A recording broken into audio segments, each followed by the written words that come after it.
There are certainly other carbon neutral single family homes in the Northeast, but the idea of developing an entire community where the goal is for operational carbon neutrality and also reducing the embodied carbon in our houses, I think that's what's unique about us. Because we have a 40-acre conservation easement, no development on those 40 acres will overcome our embodied carbon for these first 11 houses in roughly 7 years. So let's step back to operational carbon neutrality. To us, it's fairly simple. 3 things. A very high performance envelope, that's the passive house element. We don't allow any combustion of fossil fuels. And then the third part is, okay, well, if you're going to be all electric, you got to make sure that your source of electricity is 100% clean. And so we do that through on-site solar panels, or if somebody would prefer not to have panels on their property, they can subscribe to what's called community solar, which is a way to get your electricity directly from a solar power farm.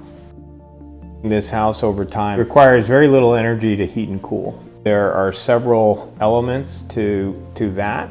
The first is the orientation of the house, so that you have more of your windows to the south, fewer windows to the north, and that's because we're in a heating dominant climate. Then you have continuous insulation all the way around the conditioned space. There's no radiant heat in the floor, but it serves as a heat sink because it's insulated below.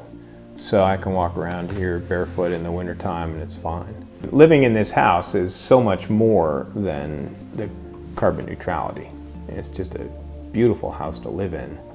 It's so comfortable in the wintertime. That's what the passive house does for you.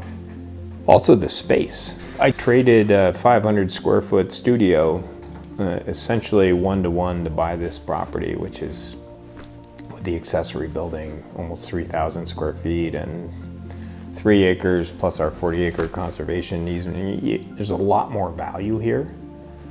The other big part of living here for me is the indoor-outdoor experience. I'm in and then out on a deck, or in and then out on my patio, and just many times a day, just take some time, step outside, listen to the birds.